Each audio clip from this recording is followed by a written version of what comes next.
Hello बच्चों, so let's start solving this question and question says rusting of iron is said to be an electrochemical phenomena. ठीक है, तो part one क्या कह रहा है कि जो हमारा जो रोस्टिंग ऑफ आयरन है वो एक इलेक्ट्रोकेमिकल फिनोमिना है। इसको हमें रीजन देना है कि कैसे इलेक्ट्रोकेमिकल फिनोमिना। ठीक है, and part two is saying for a weak electrolyte its molar conductance in dilute solution increases sharply as its concentration in solution decreased. ठीक है, कि फॉर जो हमारा वीक इलेक्ट्रोलाइट है उसके लिए जो मोलर कंडक्टेंस है, मोलर कंडक्टिविटी की वैल्यू है ऑन डाइल्यूशन, जो वो क्या है, शार्पली इंक्रीज करती है जब हम क्या करते हैं, कंसंट्रेशन को डिक्रीज करते हैं, या फिर हम कह सकते हैं डाइल्यूट सॉल्यूशन को डाइल्यूट करते हैं। तो चलिए इन क्वेश्चन को देखते हैं और उसको सोल्व करने की कोशिश करते हैं।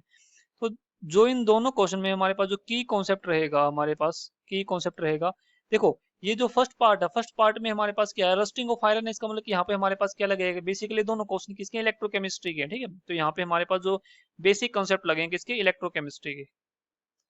अब देखो यहाँ पे हमारे पास क्या है कि जो रस्टिंग ऑफ आयरन है, अगर मैं फर्स्ट पार्ट सोल्व करने की बात करता हूँ तो देखो rusting of iron, rusting of iron का मतलब क्या हुआ कि जो हमारे पास जो आयरन है, आयरन का ऑक्साइड होगा ना, रस्ट का फॉर्मूला क्या होता है हमारे पास, Fe2O3 .XH2O होता है ना। ये हमारे पास किसका फॉर्मूला होता है, रस्ट का फॉर्मूला होता है। अब ये इलेक्ट्रोकेमिकल फिनोमिना कैसे है, इसको समझते हैं। देखो यहाँ पे हमारे पास जनरली क्या होगा, लेट्स से हमारे पास ये क्या, एक आयरन की रोड है, ये क्या हमारे पास एक आयरन की रोड है। अब ये है हमारे पास आयरन। ठीक है, अब ये या साइड में क्या है, यहाँ पे हमारे पास ये हमारे पास क्या है, एटमोस्फेयर है। अब इस एटमोस्फेयर में हमारे पास ऑक्सीजन भी है, इस एटमोस्फेयर में हमारे पास क्या है, CO2 भी है, इस एटमोस्फेयर में हमारे पास क्या है, H2O भी है। तो यहाँ पर जनरली होगा क्या कि जो H2 और CO2 के मिलने से तो यहाँ पे क्या बनेगा, हमारे पास H2CO3 बनेगा, कार्बोनिक एसिड बनेगा, और यहाँ से हमारे पास आएंगे H प्लस आयन, क्या आएंगे, H प्लस आयन आएंगे।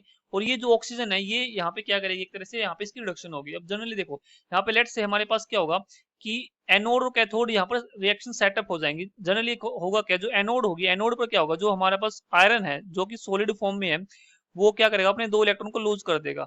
और दो इलेक्ट्रॉन को लूज करने पर वो Fe2 पॉजिटिव आयन बना लेगा, यानी कि फेरस आयन बना लेगा।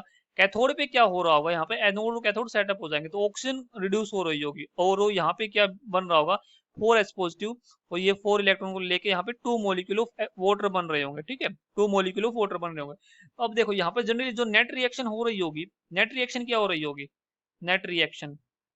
अब देखो नेट रिएक्शन की इसमें क्या होगी, इसमें अगर मैं बात करता हूँ नेट रिएक्शन की, तो इसको आप पूरी इक्वेशन को अगर मैं 2 से मल्टीप्लाई कर देता हूँ, किससे, पूरी इक्वेशन को किससे मल्टीप्लाई कर देता हूँ, 2 से मल्टीप्लाई कर देता हूँ, तो यहाँ से क्या हो जाएगा, ये 2 आ जाएगा, यहाँ पर 2 आ जाएगा, और यहाँ पर क्या आ जाएगा, यहाँ पर अब आ जाएगा 4। ठीक है, यहाँ पर अब आ जाएगा, यहाँ पे मैं लिख लेता हूँ, यहाँ पे क्या आ जाएगा, 4 आ जाएगा।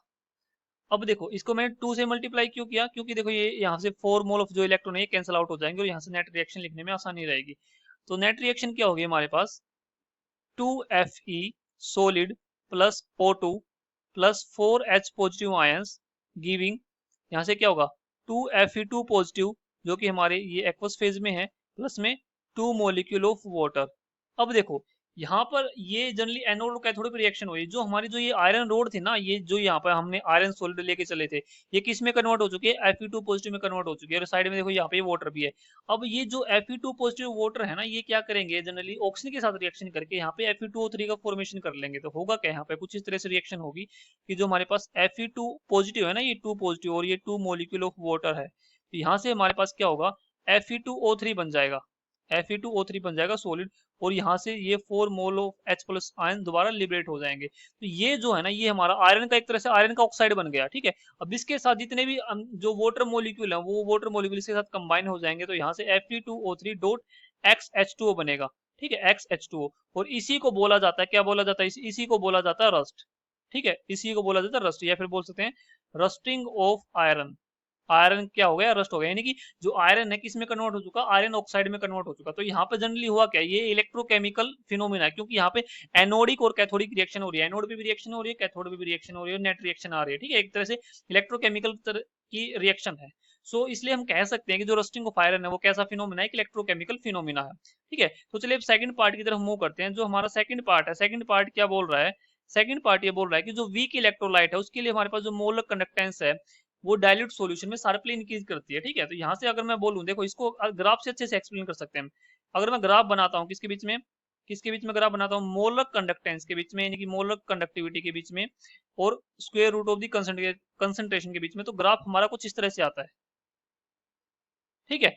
तो ये जो ग्राफ आता है ना हमारा, ये जो ग्राफ आता है, ठीक है, इस तरह से ग्राफ, इस ग्राफ में क्या होगा हमारे पास कि देखो यहाँ से हमारे पास कुछ इस तरह से ये आ जाएगा ना, ठीक है। तो यहाँ पे जब हम कंसंट्रेशन को डिक्रीज कर रहे हैं, यानी कि हम इस जीरो की तरफ जा रहे हैं, ओरिजिन की तरफ जा रहे हैं, किसकी तरफ जा रहे हैं, ओरिजिन की तरफ जा रहे हैं, तो कंसंट्रेशन यहाँ पे क्या हो रही है, डिक्रीज हो रही है।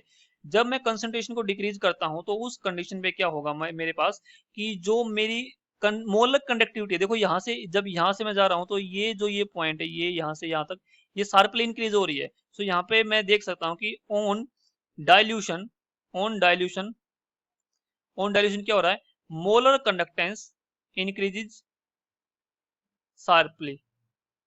मोलर जो कंडक्टेंस है वो क्या हो रही है, शार्पली इंक्रीज हो रही है। क्यों हो रही है, क्योंकि जो वीक इलेक्ट्रोलाइट है, वीक इलेक्ट्रोलाइट के अंदर होगा क्या, देखो वीक इलेक्ट्रोलाइट है, लेट से हमारे पास ये एसिटिक एसिड है, अब ये किस में कन्वर्ट होगा, ये CH3CO negative plus H positive में कन्वर्ट होगा। अब ये पार्सली डिसोसिएटेड है क्योंकि ये वीक इलेक्ट्रोलाइट है, और जब हम इसमें क्या कर रहे हैं इसके वो कर रहे हैं, इसके में हम बोल रहे हैं कि इसका डाइल्यूशन कर रहे हैं, तो नंबर ऑफ आयंस इंक्रीज हो रहे हैं ना, तो इसका क्या होगा, जो आयनाइजेशन है वो इंक्रीज होगा, number of ions per unit volume जो होंगे वो क्या हो जाएंगे, इंक्रीज हो जाएंगे, जिसकी वजह से क्या होगा यहाँ पर हमारे क्या होगी, जो इसकी कंडक्टेंस मोलर कंडक्टेंस होगी, क्या होगी, जो मोलर कंडक्टेंस होगी वो क्या हो जाएगी, हमारी इंक्रीज हो जाएगी।